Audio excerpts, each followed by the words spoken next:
अगर आप income tax return file करने जा रहे हैं तो इस शो को ज़रूर देखिएगा, क्योंकि इस शो को अगर नहीं देखे तो हो सकता है कि आप कोई ऐसी गलती कर बैठे जिससे आपका इनकम टैक्स रिटर्न जो है वो रिजेक्ट हो जाए या फिर आगे चलकर आपके ऊपर नोटिस आ जाए। तो इससे अच्छा है कि पहले ही एहतियात बरतिए। ऐसे ही कुछ बेहद अहम चीज़ों पर हम चर्चा करेंगे इस टैक्स गुरु के विशेष एपिसोड में, और बाकी जो उलझन होगी उन उलझनों को भी हम दूर करेंगे। और क्योंकि हम लेकर हाजिर हैं आपका पसंदीदा शो टैक्स गुरु, जहां हम नियमों के दायरे में रहकर टैक्स बचाने के उपाय भी आपको बताते हैं।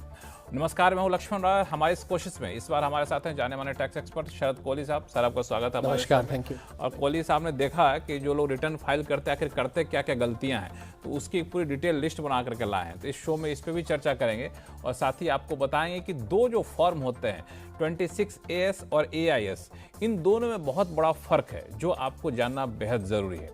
इनकम टैक्स रिटर्न फाइल करने में अक्सर कौन कौन सी गलतियां आप कर बैठते हैं, इसको जानिएगा। और साथ साथ ये भी बताएंगे कि लीज होल्ड प्रॉपर्टी अगर आप बेच रहे हैं तो आपके ऊपर टैक्स की देनदारी क्या बनती है।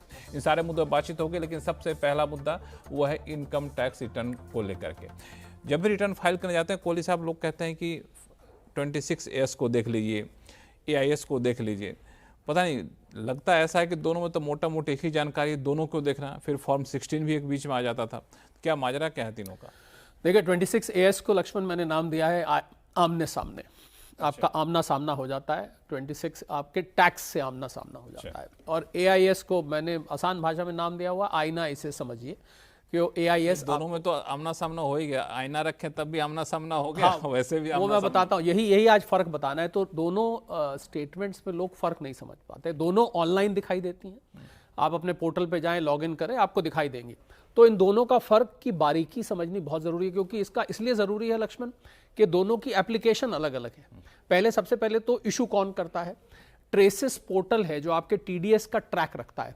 तो आपको 26AS में आपका टैक्स कितना कटा है, कितना रिफंड है, कितना आपने पे किया है, उस सब का लेखा जोखा आपको AIS, तो उसको इशू करने वाला ट्रेसेस पोर्टल है। और AIS लक्ष्मण, जिसको मैं आईना इसे समझिए कहता हूं, वो आपकी फाइनेंशियल ट्रांजैक्शंस कोलेट होके आती है और वो आपके पोर्टल पे आके कलेक्ट होती जाती है। यानी कि जो थर्ड पार्टी इंस्टीट्यूशंस जो रिटर्न फाइल करते हैं उसको हम SFT कहते हैं, स्टेटमेंट ऑफ फाइनेंशियल ट्रांजैक्शंस, उसमें से कोलेट होके वो आपके उसमें आ जाती है। तो ये तो पहला डिफरेंस आके इशू करने वाली अथॉरिटी दूसरी है। दूसरा, इसको ये शो कैसे होता है, या दोनों आपके पोर्टल पे शो हो जाते हैं, इसमें कोई दो राय नहीं है। अब नेचर दोनों का क्या है? एक आपको बता रहा है आपके टैक्सेस का लेखा जोखा, ये ध्यान देने वाली बात है, खाली टैक्सेस। और टैक्सेस में कौन कौन से टैक्सेस? TDS आ गया, आपने खुद जो जमा किया वो आ गया, TCS आ गया, कोई रिफंड है वो भी इसमें दिखाई देगा। ये कम लोग जानते हैं, इसको धीरे धीरे इवॉल्व हो रहा है ये। अब अगर हम बात करें AIS की, तो AIS आपको बता रहा है कि आपने कौन से वो बड़े ट्रांजैक्शंस किए हैं जिनको आपको रिटर्न फाइल करते टाइम ध्यान में रखना है। आपका इनकम प्रोफाइल उससे मैच करना चाहिए। ये ना हो, जिसको मैं बोलता हूं आमदनी अठन्नी खर्चा रुपया, कि आपने आमदनी बहुत थोड़ी है, बहुत बड़ा खर्च किया, हो सकता है, पर उसको आप जस्टिफाई कर सके। उसके बाद हम जाते हैं दोनों का पर्पस क्या है। 26AS का पर्पस है आपको आपके टैक्स का हिसाब किताब बताना, और AIS का पर्पस है आपको रूबरू कराना उससे कि जो आपने फाइनेंशियल ट्रांजैक्शंस किए हैं, शायद आपके ध्यान से उतर गए हो, आप उनको सारे को चेक कर लीजिए। और इसी से निकल के आता है अगला डिफरेंस लक्ष्मण, वो है फीडबैक।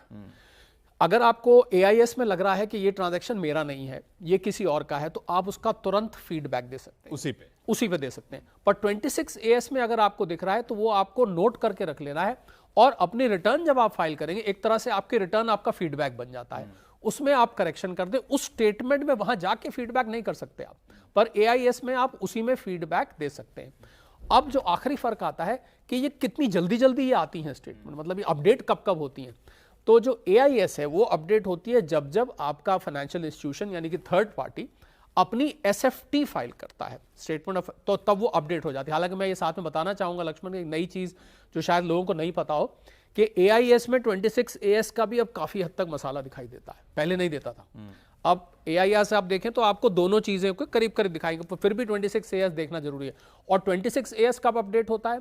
जब जब क्वार्टरली रिटर्न थर्ड पार्टी यानी कि जिसने आपका TDS या TCS काटा है, तो जब जब वो फाइल करेंगे तब तब ये अपडेट होता रहेगा। इसीलिए अभी जब जैसे रिटर्न की डेट आई, अब तो खैर डेट थोड़ी एक्सटेंड हो गई है, तो लोग जल्दी रिटर्न नहीं फाइल करते, यानी कि 1 अप्रैल को ड्यू हो जाती है तो आप 1 अप्रैल को ही लोग फाइल करना शुरू कर दें। इसलिए नहीं करते हैं क्योंकि टैक्स की इन्फॉर्मेशन अपडेट नहीं होती है। जब तक वो अपनी टीडीएस रिटर्न नहीं फाइल करेगा काटने वाला, तब तक वो आपके में रिफ्लेक्ट नहीं करेगा। तो आप जल्दी फाइल कर देंगे तो आपका 26AS, हम लोग इंग्लिश में एक टर्म इस्तेमाल करते हैं लक्ष्मण, ट्रू अप नहीं होता है, यानी कि पूरी तरह से अपडेट नहीं होता है। तो ये बारीकियां इन दोनों स्टेटमेंट्स की आपको समझनी होंगी और दोनों को आपको रिटर्न फाइल करते टाइम जरूर देखना होगा। लेकिन इसमें जो आपने कहा कि मैं ये समझूं संक्षिप्त में कि 26AS का मतलब हुआ आपने जो टैक्स दिया है टीडीएस के थ्रू, टीसीएस के थ्रू, एडवांस टैक्स के थ्रू, वहां दिखेगा जी। एआईएस आपने जो खर्च किया, मोटे मोटे खर्च, इसका ब्यौरा दिखेगा। बिल्कुल। अब उन दोनों का आमना सामना कराए तो समझ में आ जाएगा आपने कहाँ गलती की। बिल्कुल बिल्कुल। तो इसलिए ये हालांकि आगे चल के दोनों को मिला देना चाहिए, एक फॉर्म कर देना चाहिए। मुझे लग रहा है कि जब से मैंने देखा कि 26AS की इन्फॉर्मेशन भी AIS में आने लगी है,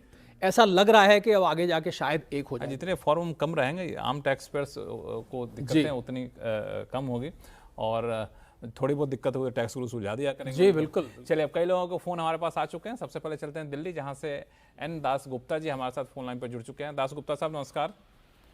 नमस्कार सर, पूरे टैक्स गुरु को नमस्कार सर, पूरे